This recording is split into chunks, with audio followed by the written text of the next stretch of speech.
चिंता कर रहा हूं क्योंकि अब मानदेय 10,000 रुपए में अपने परिवार का मैं पालन पोषण करने में सक्षम नहीं हो पा रहा। माननीय सभापति महोदय, इसके आगे की बात वो और हास्यास्पद है। माननीय सभापति महोदय, सरकार के द्वारा समय समय पर जो एक्सरसाइज की गई है शिक्षा मित्रों को छलने के लिए, उन्हें गुमराह करने के लिए, 20/8/2018 को माननीय दिनेश चंद्र शर्मा उप मुख्यमंत्री जी की अध्यक्षता में संगठन से बैठक हुई। 12/1/2023 को महानिदेशक एवं सचिव बेसिक शिक्षा के साथ बैठक हुई। 18/10/2023 को लिखित आश्वासन देकर शिक्षा मित्रों का आंदोलन समाप्त करा दिया गया। 14/11/2023 को निदेशक बेसिक शिक्षा की अध्यक्षता में कमेटी बनी। 14/1/2024 को कमेटी के साथ संगठन की बैठक की जाती है। 5/9/2024 को मुख्यमंत्री जी के निजी सचिव के आश्वासन के बाद धरने को समाप्त कर दिया जाता है। 16/10/2024 को मुख्यमंत्री फिर संगठन की वार्ता के लिए बुलाते हैं। अब माननीय सभापति महोदय, इसके बाद रिजल्ट क्या निकलता है? शून्य।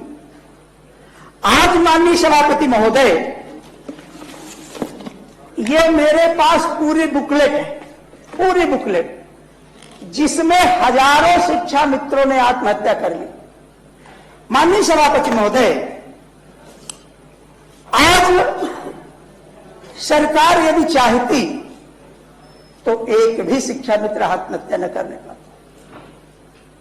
यह तो हमने सुना है कि अगर कोई वकील 10 साल तक हाई कोर्ट में प्रैक्टिस करता है तो उसको जज बनने की योग्यता हासिल हो जाती है,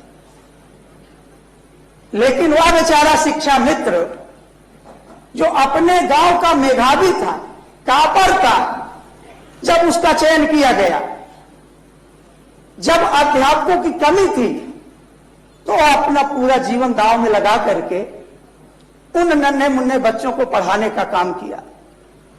और आज माननीय सभापति महोदय, सरकार के जो तर्क हैं, पता नहीं उन्हें तर्क कहूं कि कुतर्क कहूं, सीधा लिख करके आ जाता है कि हमने शिक्षा मित्रों को 10,000 मानदेय बढ़ाया। अरे भाई, 35-40 हजार से जो व्यक्ति 10,000 में आ जाएगा, वो आत्महत्या नहीं करेगा तो क्या उत्सव मनाएगा? कोई समाप्त करिए। कोई शिक्षा मित्र, माननीय सभापति महोदय, अपना किस्त में मकान ले लिया, कोई बच्चों को शहर में पढ़ाने लगा, तो आज उसी सदमे से हजारों की संख्या में शिक्षा मित्र आत्महत्या कर ली। माननीय सभापति महोदय, कुछ शिक्षा मित्र, उनका अध्यापक में भी समायोजन हो गया है। लिखित परीक्षा के बाद प्रदेश में लगभग 29 जिलों में वह शिक्षा मित्र जो अध्यापक की श्रेणी में आ गए हैं समायोजित होकर, उनको पुरानी पेंशन का विकल्प भरने का मौका दे दिया गया है। लेकिन बाकी बचे हुए जिलों में अपर मुख्य सचिव के शासनादेश में Uttar Pradesh retired benefit rules 1961 के अधीन कवर होने की शर्त बताई गई है, जबकि शिक्षा मित्रों की अस्थायी संविदा सेवा की पुरानी पेंशन हेतु स्थायी होने पर पूर्व की सेवाओं को जोड़ने की बात Uttar Pradesh retired benefit rules 1961 के नियम 3 कोष्टक में 8 में साफ वर्णित है।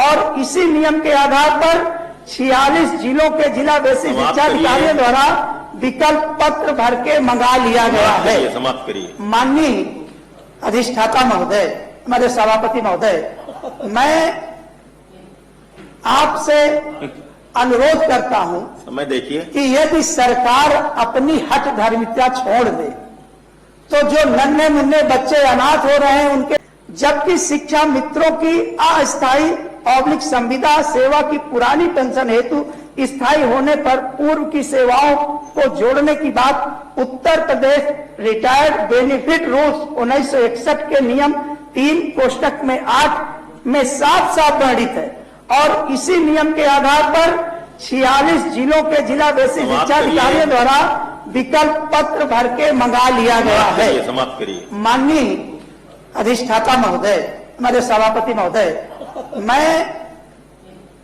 आपसे अनुरोध करता हूं समय देखिए कि यदि सरकार अपनी हठ धर्मिता छोड़ दे तो जो नन्हे मुन्ने बच्चे अनाथ हो रहे हैं, उनके माता पिता आत्महत्या कर रहे हैं, तो उससे बचाया जा सकता है। ये अविलंबनीय है, लोक महत्व का है, इसलिए मैं सदन की कार्रवाई रोककर चर्चा कराए जाने की मांग करता हूं। माननीय आशुतोष सिन्हा जी।